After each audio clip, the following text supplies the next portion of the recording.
That word on the title of this video, forever. I want to deal with that word before we touch anything else, because in this trade, when a man promises you forever, you put one hand on your wallet. Forever is what the flyer says right before the invoice says otherwise. So today I am going to earn it instead. 2 ingredients, about $3 for the pair at any drugstore, against any drain in your house that smells like something crawled in there and gave up. Rotten eggs, sour swamp, old grease, all of it. And stay with me to the end, because I am going to hand you a 30-second test with an ordinary drinking glass that tells you whether that smell is even coming from your drain at all. Get that part wrong, and no recipe on earth will fix your house. If you had asked the last homeowner I did an odor call for, she would have sworn her kitchen sink was haunted. Nice lady, older bungalow, a house clean enough to eat off the floor. She had scrubbed that basin with everything under her cabinet. Bleach, citrus spray, one of those foaming gels. The sink sparkled, and the kitchen still smelled like a swamp by Thursday. She figured something had crawled into the wall and died. Nothing died. Something is living. So what is actually down there? The inside of your drain pipe is coated in a thing called biofilm. Biofilm is a thin, slick living film, a colony of bacteria glued to the pipe wall, feeding on everything you rinse past it. Grease, soap, skin, coffee, toothpaste, bits of last night's dinner. If you have ever pulled a sink stopper and found black slime on the underside of it, you have shaken hands with biofilm. It is the same slick you find inside a flower vase after the roses sat a week too long. And as those bacteria eat, some of them breathe out sulfur gas, hydrogen sulfide, the rotten egg smell, which means a smelly drain is less like a dirty countertop and more like a little farm. The smell is livestock. Now, why did all that bleach not fix her sink? Because a splash of bleach pours straight through. It runs past the film, kisses the surface, and it is halfway to the sewer before it ever soaks in. The colony shrugs it off and grows back inside of a week. That is why the smell keeps coming home no matter how hard she cleaned. She was mopping the floor of a barn while the animals were still in it. And this is where I get honest with you about my own trade. An odor call pays a plumber somewhere between $100 and $200 before a wrench ever comes out of the truck. If the camera comes out, you are looking at $250 and up, sometimes north of $1,000. There is no money in teaching you a $3 habit that makes those calls disappear. So nobody teaches it. Not a conspiracy, just arithmetic. The real question is, what is growing where you cannot see it, and how to kill it for pocket change? So let me introduce you to the 2 cheapest employees you will ever hire. The first one you already own, baking soda. The little orange box in the pantry, $1 and change at any grocery store. Plain sodium bicarbonate, a soft alkaline powder that scours without scratching and soaks up odor while it sits. The second is hydrogen peroxide, the brown bottle from the first aid aisle. 3% strength, the ordinary drugstore kind, usually $1 or $2 for a good-sized bottle. Do not go hunting for anything stronger, because 3% is the tool. Together, the pair runs you about $3, and one treatment uses half a cup of the powder and a single cup out of the bottle. Call it well under $1 every time you run it. And no, that is not a misprint. Under $1 against $100 to $200 visit. where a man you just met sniffs your sink and hands you a clipboard. Buy the big bag of soda and the big jug of peroxide down the road, and the price per treatment drops to loose change. That is the whole shopping list. No gadgets, no subscriptions, and nothing with a skull printed on the label. And before anybody asks about the old baking soda and vinegar trick, that pair mostly cancels itself out into fizzy salt water. Peroxide is different. It brings its own oxygen to the fight. And oxygen is exactly what the film cannot survive. Here is the treatment, start to finish. Pick an evening when you will not need that sink for a couple of hours. Run the hot tap for a few seconds to wet the drain, then shut it off. Measure half a cup of baking soda and work it down into the drain mouth. Take your time with this part. Use a spoon handle or your fingers and pack it past the strainer so it settles into the tailpiece. The tailpiece is just the straight run of pipe directly under the drain, the first stretch the water hits, and it is where the film grows thickest because everything slows down there. You want that powder resting against the pipe walls, not sitting in a lump on top of the strainer. Now walk away for 20 to 30 minutes. The soda is doing quiet work while you wait, softening the grime, pulling odor into itself, and staging the second act exactly where the film lives. Then the brown bottle. Pour 1 full cup of the 3% peroxide down the same drain, and pour it slow. A thin, patient stream over 10 or 15 seconds, not a dump. The moment it reaches the soda bed, you will hear it. A crackle, a hiss, and then a column of white foam comes climbing up toward the drain mouth. That foam is the whole trick. The reaction releases oxygen, and those millions of little bubbles scrub upward along the pipe walls like a brush made out of air, physically shoving the greasy film off the metal. And while the bubbles are lifting it, the peroxide is oxidizing whatever is underneath. Oxidizing just means hitting it with oxygen, the same chemistry as rust, only fast. And sulfur-breathing bacteria cannot live through it.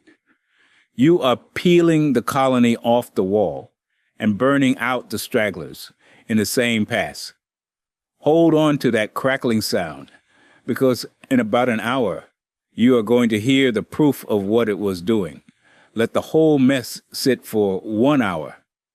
Do not run water. Do not rinse it early. Let the foam die back down the pipe on its own. Then open the hot tap and flush for a minute or two. Everything the foam lifted rides down the line, and when the water clears, put your nose right to the drain. Where the swamp used to be, there's nothing. And listen while you are down there. That dead quiet, no crackle, no fizz, is the sound of a colony with nothing left to say. That is the entire treatment. Half a cup of powder, a 20-minute rest, a cup of peroxide, an hour of patience, and a hot flush. 2 notes while you're standing there. On a tub or shower drain, pull the stopper and clear the hair out first, because foam cannot scrub a wall it cannot reach. And a drain that has been foul for years gets the whole routine twice in the first week before you drop to the monthly pass. Stubborn film earns the double tap. Quick pause before the next part. Everything in this routine is 1 page out of my book. 100 old house fixes that save you thousands. Inside are the at-home checklists and a season-by-season maintenance calendar, plus how to tell when a cheap patch is a real fix and when it is only delaying the invoice. The link is in the description. Grab it and come back. Enter the 2 troublemakers, because this minute matters more than the recipe. Vinegar and chlorine bleach. Peroxide must never meet either one of them. not in a bottle and not in the pipe. Peroxide plus vinegar brews up something called peracetic acid, a corrosive industrial sanitizer that punishes eyes, skin, and lungs. And you do not want it forming in a trap 2 feet under your nose. Peroxide plus bleach is worse in a different way. It tears the oxygen loose violently, builds heat and pressure fast, and it can spit back up out of the drain at you. So if any cleaner went down that drain lately, bleach, vinegar, or a caustic gel, flush it hard with plain water and give it a full day first. Rule number 2. Never mix the soda and the peroxide together ahead of time in a capped bottle. The blend keeps releasing oxygen after you seal it. The pressure keeps climbing, and a sealed container will swell, split, or pop its lid. Mix nothing in advance. The drain is the mixing bowl, open to the air, which is why this reaction is safe down there and dangerous in a bottle. Follow those 2 rules, and this is the gentlest, serious drain treatment there is, far kinder to old pipes than the caustic jugs. And now for the kicker. The open drain was not even the main offender in that lady's house. Most of what you smell lives where a poor treatment never touches. So let us go find it. Start in the bathroom. That little slot near the rim of the sink is the overflow hole. It is there to rescue your floor if the basin ever overfills. And that same safety feature is working against you, because behind it is a dark, damp channel running down inside the basin to the drain.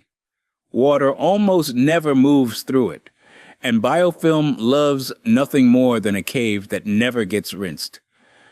Put your nose to that slot and sniff. If the stink is stronger there than at the drain, you have found your source, and nothing poured down the open drain will ever reach it. So you go in the side door with a cheap plastic squeeze bottle, the dollar store condiment kind, with the pointed tip. Stir a loose slurry of baking soda and warm water, squeeze it into the overflow hole until it will not take any more, chase it with a slow squeeze of peroxide, and give it the same hour before you rinse the basin. Stir it fresh, use it right away, and never cap the leftovers. One treatment through that side door, and the bathroom smells brand new. Now, the kitchen, and the nastiest spot in this whole video. If you have a garbage disposal, that black rubber flap in the drain opening is called the splash baffle. Its job is to catch the spray when the disposal grinds, and the underside of it holds what it catches. Flip that flap up and look at the bottom of it. Anybody who does that once never forgets it. Grooves, packed with gray and black slime, rot with a roof over its head where rinse water never reaches. More often than not, that flap, and not the pipe below it, is the true source of a stinking kitchen sink. Kill the power to the disposal first, at the switch and the breaker both, because your hand is going near that opening. Then an old toothbrush with dish soap or dipped in baking soda for grit. Lift each rubber flap and scrub until the black lets go. A torn or crumbling baffle runs a few dollars at the hardware store and swaps in a minute.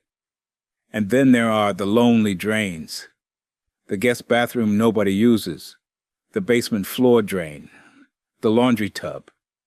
Moving water keeps a drain honest. And a drain that never sees any turns into a problem twice over. Give every rarely used drain the soda and peroxide pass once, and then keep water moving through them on a schedule. Remember I said that. It is the key to the worst smell of all. Which brings us back to the biggest word on the title, because right about here the job grows. This was never about one stinky sink. It is every drain in the house, on a cadence, and the cadence is the secret of forever. One pass, the first Saturday of every month. The coffee is brewing anyway. Half a cup of soda into each problem drain, the 20-minute wait, the cup of peroxide, and go live your morning. The whole house costs maybe $1 or $2 a month and 10 minutes of hands-on effort. Skip 3 months, and the film quietly moves back in. Because bacteria do not take a hint, they take territory. Keep the cadence, and the smell never gets a foothold again, which is the only honest way to print the word forever. The jug on the store shelf promises forever in one pour. I am promising it in 12 cheap, boring 10-minute appointments a year. One of us is telling you the truth. Before the finale, the common hiccups. Because I know what the comments will ask. The foam came up out of the overflow hole while you treated the drain. Good. The channel connects and the treatment reached it. Wipe the basin and carry on. The smell came back within a few days. Either the film ran deep, which is why bad drains earn the double tap in week 1, or the trap itself is packed with years of sludge. That trap unscrews by hand over a bucket, and cleaning one out is its own video on this channel. Either way, you are in pocket change territory, so do not let anybody rush you toward a jetting quote over an odor. You smell it mostly when it rains, or your drains gurgle and burp at you. That is a venting problem. The air pipe up through your roof, sometimes blocked by leaves or a nest. That diagnosis means a ladder and shingles, and I want your money in your pocket and your feet on the ground. That one you hire out, and now you can tell them exactly what to check. You are on a septic system. 1 cup of 3% peroxide once a month breaks down into water and oxygen before it ever troubles your tank. It is the harsh caustic jugs poured in weekly out of desperation that a septic truly hates. And this next one is where a smell stops being a nuisance and starts being a message. A sewage smell in a bathroom you rarely use. What almost certainly happened is this. The day that room went quiet, a clock started under the sink. Under every drain in your house, there is a P-trap, that U-shaped bend of pipe, and its whole job is to hold a cupful of water. That standing water is a plug, the only thing between your bathroom air and the sewer line. And when a drain sits unused for months, the water in the bend evaporates. 3 to 5 months in a normal room, faster through a hot, dry spell. Seal gone and raw sewer gas walks straight up the pipe into the house. People smell sewage, brace for a 4-figure problem, and the fix is free. Run that tap for half a minute, a full minute if the room has been empty a long while, and the bend refills. Come back in an hour. If the smell is gone, that was the whole disease. Now slow that clock down. Pour 1 tablespoon of mineral oil down the drain, the plain drugstore kind. Oil floats on the water seal and slows the evaporation to a crawl. So a lonely drain stays sealed for months instead of weeks. Cost of the cure? Pennies. 30 seconds of running water once a week through the unused rooms, and it never happens again. One warning, and I mean it. If a refill trap smells again fast, or the smelly room was never a lonely one, stop. That can be a failed toilet seal, a vent fault, or a line problem. And sewage is on my short list of things you do not chase yourself. Make the call, and make it armed. Now, the drinking glass. The test I promised you at the top, and the one that decides whether any of this was ever a drain problem at all. Fill a clean glass at the suspect tap. Carry it across the room, away from the sink. Let your nose reset near an open window. then smell the glass itself. If the water in that glass smells of rotten eggs on its own, your drain was never the patient, and no treatment down that pipe will ever touch the problem. Run it again, hot tap only, then cold only. If the hot side alone smells, the trail leads to your water heater, to a part called the anode rod. That is a sacrificial metal stick inside the tank, there to corrode on purpose so the tank does not. And when a magnesium rod meets sulfur-eating bacteria in the water, the reaction breathes rotten egg gas into every hot tap in the house. The fix is a rod swap, aluminum zinc instead of magnesium, or a powered rod, a parts conversation, and a Saturday, not a drain treatment. And if both hot and cold smell, especially on well water, the source itself is the problem, which is treatment territory, a different trade in a different video. If you're wondering why nobody at the hardware store ever walks you through any of this, there is nothing on that shelf they can sell you for it. That 30-second glass just did the whole job of the $100 to $200 sniffing visit and told you where every dollar after it should go. That lady with the haunted kitchen sink. She ran the routine, she scrubbed the flap under her disposal, and she squeezed the slurry into an overflow channel untouched since the sink was set in the counter. A month later, she called me back, and I braced for bad news. She said the house finally smells like nothing, and nothing is exactly what a healthy old house is supposed to smell like. So here's your card to keep. Soda, wait, peroxide, hour, hot flush, once a month. Nose to the overflow, brush under the baffle, water through the lonely drains, oil on the quiet traps. And before you treat anything at all, the glass across the room, so you never pay a stranger to tell you what your own nose already can. The title promised forever. You earn that word the day it goes on your calendar, and after that, it keeps itself. If today saved you a sniffing fee, the book keeps that going. 100 Old House. Fixes that save you. Thousands shows you how to skip overpriced service calls and catch small leaks before they ruin a floor or a cabinet. Link is in the description or scan the code on your screen. And subscribe to Roger the Pipe Guy for more old house fixes that keep money in your pocket. I am Roger. Trust your nose. Keep your $3 working and take care of that old house. It has been taking care of you.